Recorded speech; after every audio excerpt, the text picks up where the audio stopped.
Welcome, everybody, to the Huddle, KGA 9 streaming weekly sports talk show. I'm Jason Barr, joined by Pat Parris. As always, Pat, good afternoon. Hi, Jason. Things It are was, going well if you're it a was Wildcat fan right now, aren't they? for sure. It was Yeah. 6 weeks ago. We were talking to Teddy Bruschi was in town. It was, can the Wildcat football team break through? Can they get that win? Come so close to Mississippi State. Come so close to USC. But they got to win. And boy, when it finally broke, it broke through in a big way. Here we are 6 weeks later. Arizona football is 9-3, ranked in the top 15, 14th in the AP, and they're coming off a blowout win over ASU on the road in the Territorial Cup game. Yeah, I love that's music to my ears, the blowout of Arizona State in the Territorial Cup game. But it's a great point, Jason. You mentioned it. It was after the USC game when they lost in triple overtime, and we're like, oh, it was a missed opportunity. Can they finally break through? But that Washington State game on October 14th, they beat Washington State 44-6, and it wasn't even as close as the score might indicate. And that was really the tipping point of this season, and a tipping point in the positive direction, obviously. And they've been on a roll ever since, winning every single one of their games. And it's just a great moment to go back and reflect on of where you and I were with this team as well, thinking, yeah, they've improved a lot, but they're just not getting these wins. Can they get to that, that magic 6 and bowl eligibility? We figure they probably would at that point when they're playing well, but we weren't sure. And now we're sure. Not only do they get to a bowl eligibility, now they're going to go to a pretty good bowl. Projections have them at the Alamo Bowl is where the Wildcats would be. Jed Fish, quick to point out that if this was last year, they would have been the Pac-12 South champions and playing for the Pac-12 title this week against Washington. Somebody else pointing out that if the college football playoff had expanded this year to 12, they'd be right on the bubble. They would. The rankings will come out later today. Can you imagine we're talking about Arizona football and the college football playoff in the same sentence? You know, it was 3 years ago with the 70-7 win. The broadcast made a mistake of when that happened, apparently. Yes, they did. On a TV game. But that was the year before Fish got here. He called his year 0, the first year he was there. Last year, 5-7, and now, thanks in part to Noah Fafita and over 500 yards passing yesterday, they're 9-3 and on a 6-game winning streak, 7-2, and in third place in the Pac-12 is where they're going to finish. Yeah, we got a commenter saying "bear down," they're on a roll, and that's exactly right. And we love to hear comments here on the Huddle. They are on a roll, Jason, and you just pointed out the Noah Fafita stat. It was just super impressive, and I really thought that on at least, on a somewhat national scale, because the game was on ESPN, the Wildcats weren't relegated to the lone game or one of two games on the Pac-12 this past week. At least a national TV audience got to see that guy, number 4, Tetairoa McMillan. And they did a great job on the broadcast talking about the best receiver you've never heard of. Now, I'd like to think that some around college football would have at least heard of him, but now everybody's heard of him. Tetairoa McMillan, really kind of a coming out party in a lot of ways for the Wildcats on Saturday and the big win over ASU. So I was blessed this year with a Heisman Trophy vote, and you're not allowed to say who you're going to vote for. And I'm not sure who I'm going to vote for yet at the number 1 slot. I've got somebody who I'm leaning towards, but I'm not allowed to say. And I actually don't know how the vote works yet because I haven't gone through everything. But if there's deep down, I'm supposed to have a West Coast bias. That's why they have people all over the country. He's going to be somebody who's going to be considered as a deep down spot. Let's just say that. Yeah, and not your number one because I can't really talk about it. Just Arizona's never had a player like that, at least in my time here. Norton and Upshaw on the defensive line too, just phenomenal. Dalton Johnson, the way he stepped up on defense. There's Terrell Upshaw, number 11. Warnell Jr., 14. The defense has just been terrific, and a deep running back core and an offensive line that's done well, and just a bigger physical football team than we've seen here ever. Really, in my time here, going back since 12, this is the biggest football team by far that Arizona's had, and they just put it together here in the second half of the season. Well, and that's a lot of it has to do with Jed Fish and this is the first time in a long time that you look at an offense and go, okay, that's a pro style offense. And then you look at a defense. Well, that's a big defense up front. And they built themselves that way, right? They went out during the last offseason and through the transfer portal and through recruiting, beefed up on the defensive line. We already knew that they had a really good offensive line, and they got a little bit better, maybe with experience and some depth there. And I think that's the difference, Jason, as you just pointed out. I've been following the Wildcats since I was a kid. You've been following the Wildcats for a dozen years, close up. And that those past head coaches just had a different philosophy and what they were trying to get accomplished and how they were going to go about it and the offenses they ran. This is a completely different offense. This is the pro style offense that will translate well for a lot of these players to make it to the next level. And that's a lot of the reason why they came here, both offensively and now defensively. And Johnny Nansen, wow.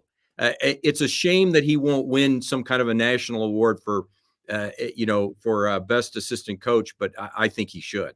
Yeah, well, it's on the improvement. I mean, he was the Yes. defensive coordinator last year, and the defense wasn't that good last year. It's the players really who made a big difference. Of course, he deserves a lot. But he deserves a lot of the credit for recruiting. And then last year, remember, that was his first year. They had changed defensive coordinators too, and so he did what he could with what he had. And this year, he had a lot more to work with. Yeah. So coordinator continuity has been something that Jed Fish has mentioned yesterday. We're going to play a little soundbite here because Pat. Well, before I get my contract done, we're going to make sure that all the coaches are taken care of here. All the assistant coaches, we'll try to certainly compensate them accordingly. We understand it's a very competitive atmosphere out there in the profession. And the most important part of my contract is that our salary pool for our assistant coaches continues to increase and that we're able to keep our staff in check. It's been very, very important, the consistency of our staff, which has enabled us to win. All right, so that's Jed Fish talking about the talks that he is reportedly in with the university to make him the highest paid reportedly football coach at the University of Arizona. And Jimmy Doherty, the passing coordinator, Brennan Carroll, the offensive coordinator, and the other coaches, have been there. But Fish always knows the right thing to say and the right way to deflect. And Patty's saying, no, we're going to get the assistants taken care of first. I also think that's a little bit of a way to maybe delay a little bit too. But let's hear your take on that first. Yeah, I think all of the above. I think really what he's trying to do is he's trying to also let everybody know how much he appreciates his coaching staff and what's the best way to, we all do it in our job. What's the best way to feel appreciated? It's to get that little bump every once in a while for a performance. And they all deserve a little bump in pay. And I know a lot of people are like, wait, the university's $240 million in the hole because of an accounting mistake and on and on and on. It's a different pool of money. It's not going to affect how the university handles its day-to-day operation with its cash flow. Dr. Robbins will handle that, and you got to present it to the Board of Regents on December 15th. They'll get that solved.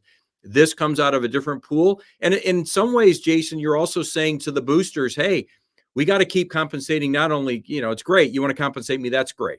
But we've got to keep these assistant coaches because that's part of our success too. So the boosters need to help in any way they can too. If they want to they're feeling good about the program, they're feeling good about the direction of things. Maybe you pony up a few extra bucks to help out with the athletics. Yeah, for sure. And I think there was a rumor there with Texas A&M maybe. Yeah. I don't see, we talked a little bit about this last week. I don't see him taking another college job unless it's his alma mater, Florida, or something's not going right here. I don't think he's leaving a good situation here to go take another college job unless it's Florida, when he's already done all of the heavy lifting here, right? And he's already as regarded as highly as he is here. For him to go do all that again, I just don't, I wouldn't want to do that if I was him. So that's just my take. I don't have any extra information, but I would say this though, he is somebody who's been an NFL coordinator before with the Jaguars. He was an offensive coordinator. He is somebody who has a lot of NFL experience, was most recently with the Patriots. I wonder if an NFL team, comes knocking, and maybe that's a little bit of a delay thing on his part. But I don't think he's necessarily trying to use this to go somewhere else really No, fast if he's no, compensating here. I no. just a vibe that you get when you're there. With Jay Johnson, the baseball coach, he had grown up watching LSU in the College World Series, and you could kind of see maybe this was a little bit of a stepping stone for him.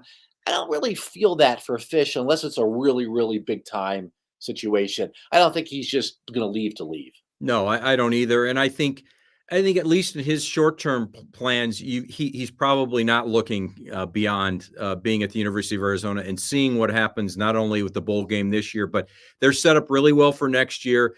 That's got to be intriguing and exciting for a head coach going into a new league where you'll be one of the favorites in football next year, just because of who you've got coming back, the momentum you're carrying into next season. And the fact that the Big 12 without Oklahoma and Texas in a lot of ways won't be what the Big 12 has been. And so that conference is wide open for the taking. And I think Arizona, again, might be one of the favorites next year. And you've got to see where you go with T-Mac and with Noah Fafita and another year under their belt. And maybe quite possibly for T-Mac, it'll be his final season at the University of Arizona next year. So I think he's here for a little while at least. It should be. He should be a first round pick for sure. I mean, you could just look at Next year, yeah. After next year, I mean, absolutely. I mean, you get a little bit bigger, sure, but I mean, he's looked like an NFL receiver from certainly has from the day we first saw him. Right.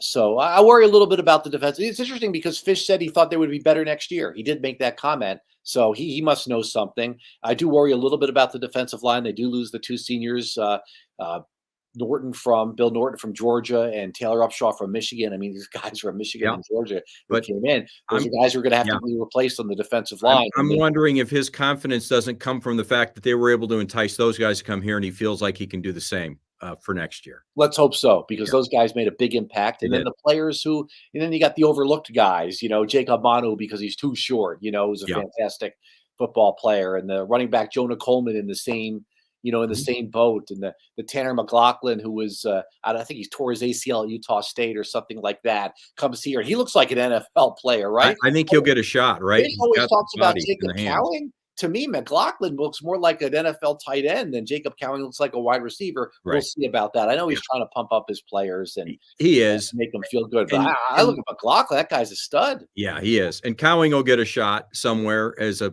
slot receiver, but we'll see. He's got great hands. Yeah. And then it'll be interesting to see what happens with Jane DeLora. We've already seen one guy hit the transfer portal, and with Stevie Rocker, who was a running back. Not surprised. A local kid, good guy. Was hurt a little bit in high school. It was great that they picked him up. Arizona's on a different level with a different running backs right now. It's tough to break through. Mm-hmm. So you'll see a couple more guys enter the transfer portal, and the elephant in the room with being Jaden DeLora, and he'll probably transfer to somewhere where he can play, because after the way Noah Fafita's got hot and the poise and the stats and everything. Right. He's got to go into next year as the number one guy. There's no question. Yeah. All right, we'll talk a little Arizona basketball then, Pat. Yeah. And we talk about how well the football team's doing well. My gosh, just want to, as somebody who roots very hard for Arizona because I want them to do well, because for our news and the interest in the team, I'm just trying to dial it back a little bit, But my gosh, they're supposed to lose a couple of these tough games, and maybe they will. But obviously they won at Duke and they came through in crunch time in the neutral site in front of 9,000 fans against Michigan State. Yeah. Your thoughts on how good this team looks so far this year? You try to temper your excitement level, but it's hard because they're so good and they came together so quickly. I think that's what's impressive. But I was thinking about it the other day. How do they come together so quickly? They're 6-0. Usually teams that are 6-0, that's a great start, but that's generally a team that's been together a long time. But don't forget, they were able to go to that tour to the Middle East, and I really think that that gave them not only extra practice time, because you're allowed to do that every so often. They got games in. Maybe it wasn't the best competition, but they still got games in. And more than anything, I think they actually became friends, every one of them. And that goes a long way. So you're talking about a team that may not get this close until January, but they're already this close at the end of November. And so I think that goes a long way. Yeah, I want to crown them national champs already too, but I guess we got to wait and see. A lot can happen before then, but there's certainly projecting as being a top team and one of the high seeds again. If you will, one or two. Oh, they'd be a number 1 seed right now. They're ranked second in the country. They would be a number 1. They'd be the number 2 of the number 1 seeds behind Purdue, and they get to play Purdue coming up. They got Colgate and Wisconsin first, and then they'll be playing Purdue. Then they have Alabama. So we'll know a lot more in a month. But as you said, I thought they were supposed to lose a couple of these. And they probably will. And they probably will. And you almost kind of want to see them face a little bit more adversity. They faced a little adversity late in the Michigan State game, but they managed to come through. They did it in the Duke game as well. They faced a little adversity, and you wonder how they're going to handle it. They handle it. So we'll just see. Let's just go for the ride and enjoy it while we can. Yeah, and they're tournament tough. You could tell with Keyshawn Johnson and Caleb Love. Yep. I like Caleb Love's swagger. I like a little bit of swagger. I don't want Kirk Crease's too much swagger from last year. Just a little bit, is okay. I like what he shows, and I feel like they're going to step up and not be afraid in the huddle, come crunch time, and that's what they did with the 8-0 run, and so they've won in a tough environment. They've won in a neutral site environment. They step back this week and play Colgate. I don't know what you learn from these games in between. I guess that's where you go to work on what you didn't do well in the Michigan State. Right. You can't go 2 weeks without a game, so you might as well play somebody. Yeah, like you take it out on Colgate, who doesn't have. Oh gosh, Colgate had a fantastic player about 2 decades ago, and I forget his name right now. I'll look it up afterwards. Well, but mentioned real quick. You mentioned you like Caleb Love with just a little bit of that edge that he has. Yeah. What I like about Keyshawn Johnson is they got a guy that says get on my back now. They didn't have. That's what I'm trying to tell you about the NCAA tournament last year. There was no guy. There was no guy who said, "Come on, we're not losing this game." No, and Keyshawn is that guy, and he did it at San Diego State, probably in a lesser role than he has now. But that's okay. He's ready for this now. He's ready to take more of the limelight, and he's been terrific so far. And I can't wait to see him just continue to get better. There's a couple little things you'd like to, if you really want to get critical, Jason, there's a couple of little things that you're looking at Umar Ballo and you're like, geez, he's just not right. I don't know what's going on. Donald Foyle.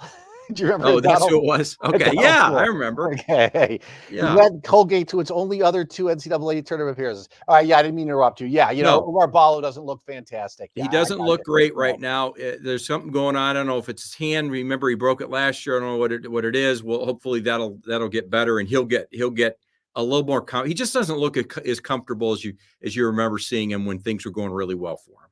Yeah. So there's that, but then there's also Kylan Boswell playing at the level that he's playing terrific.